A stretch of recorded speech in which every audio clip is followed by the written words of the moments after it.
тэр хятад хүмүүс дандаа ар монгол гэж яриад байхгүй юу?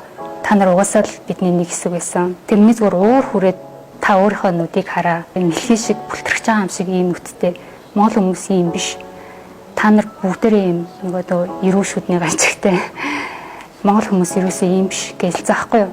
Тэгэл байдс чи миний талхаар ингээл хэвээр тас гэж буугаа авчиж байгаа байхгүй юу? Жолооч чи нөгөө усныхаа нэг бүр ийм амар шилэн сав тэрөөр ингээл миний талхаар зогцсон байгаа байхгүй юу? Тэгээ тэрийг бүр ингээд хагартал цогцож байгаа байхгүй юу? Энэ монгол гуйлах чинь бидрийг доромжилсан гэл ингээд би нөхцөл байдалд орчоод ингээд хэлж ярихгүй 4-5 жил болсон явж байгаа байхгүй юу? Ядж хахад манай төр чинь өөрөө ямар амир сул илээ ерөөсөө иргэнэ хамгаалж мэддгүй төр штэ.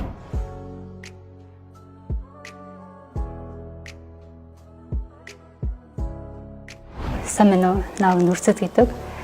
Би түүхийн ухааны доктор, хятад хэлний багш юм хүн баа. Өөр Монголын өөртөө засахорны Монгол түүх судлалын дэд сургуульд одоо ерөнхийдөө магистр доктор суралцаад нийтдээ 9 жил тэнд сураад амьдэрсэн. Хятад өөр монгол хүмүүсийн дунд ингээм амьдраад олон жил болсон.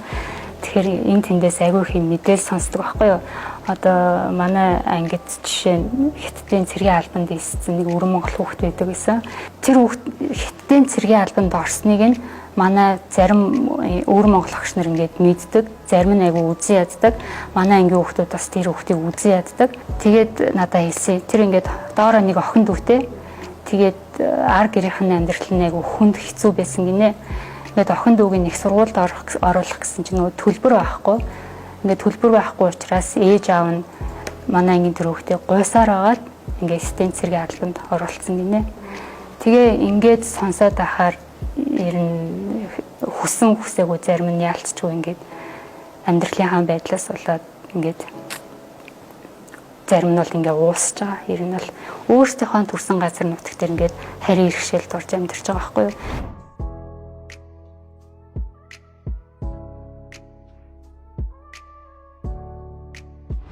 Ерөөсөө ингээд тэдний юу хийж байгаа, хинтээ уулзж байгаа, алхам тутам бүртэн гэж дандаа шалгаж яадаг. Гадуур явхаар тэр хятад хүмүүс монгол хүн гэж мэдчихээд дандаа ар монгол гэж яриад байгаа байхгүй юу?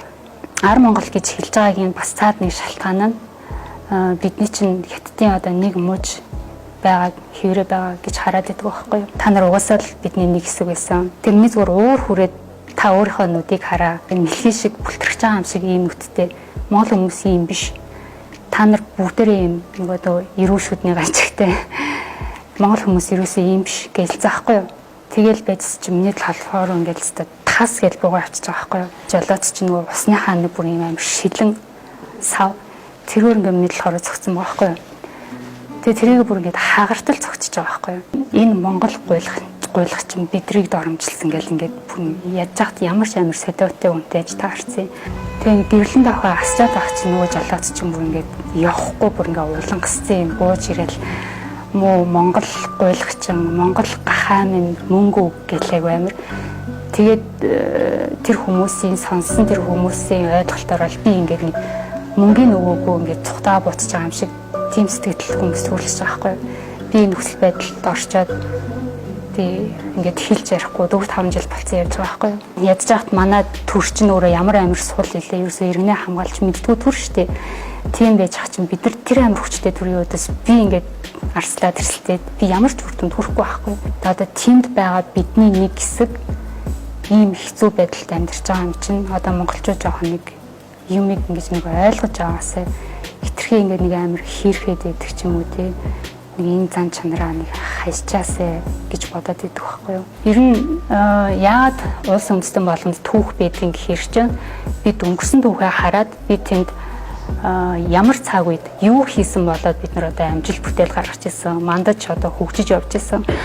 Бид нар юу хийгээд юу буруу хэрэгжүүлээд ямар буруу бодлого баримтсан учраас бид одоо алдаж явсан тий. Тэр түүхийн алдаануудыг бид нар заавалчгүй ингэж эргэн харж иж сургамж авч явах хэрэгтэй байхгүй юу. Одоо зөвхөн өнөөдрийн нийгэм улс төрийн үйл ажиллагааг хараад ахаар бид нар өнгөрсөн түүхийн алдааг нь давтаж яваад байна ерөөсөө. Одоо хятадын төрлөө очино. Айгүй их тэгж зээл тусламж аавна.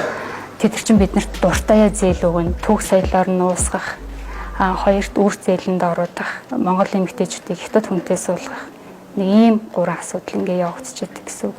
Тэгэхээр түүх бол ер нь улс төрч байд юм уу, эдийн засгч байд юм уу, бүх салбар дээр нь заавал ийм хамаатай байждаг.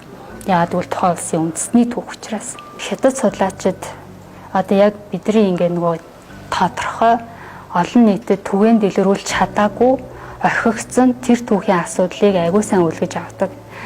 Ингээд тэрийг шууд өөрсдийнхөө түүх болгочдөг. Тэгээд түүхийг булаагаад авчих юм бол бид нар яг хэн болж үлдэх вэ те? Энэ аягүй хэцүү асуудал байхгүй юу? Тэгээд өнөөдрийн маатур яг үнэн шударгыг хэлэх юм бол жоохон тийм оюунлаг биш, мэдлэг боловсролын үед аягүй сул шууд хэлэх юм бол жоохон бядуу гэж хэлж болно. Тэгээд ийм төр хятадын одоо тэр айхтар бодлого боловсруулдаг, тэр айхтар хүчтэй тий коммунист намыг удирдах байгаа тэр хүний өдөөс энэ байдлаараа одоо ахаад нэг хэдэн жил харилцаад явах юм бол ер нь бол залгуулахад аягүй ойрхон амархан байгаа гэсэн үг. Чи ямар мэрэгчлээ байх чинь ерөөсө хамаагүй. Чи түүх судлаач байх албагүй, түүхийн багш байх албагүй. Гэтэ чи тодорхой хэмжээгээр мэдэх ёстой түүхийн асуудлуудаа заавал мэдчих шаардлагатай байдаг байхгүй юу?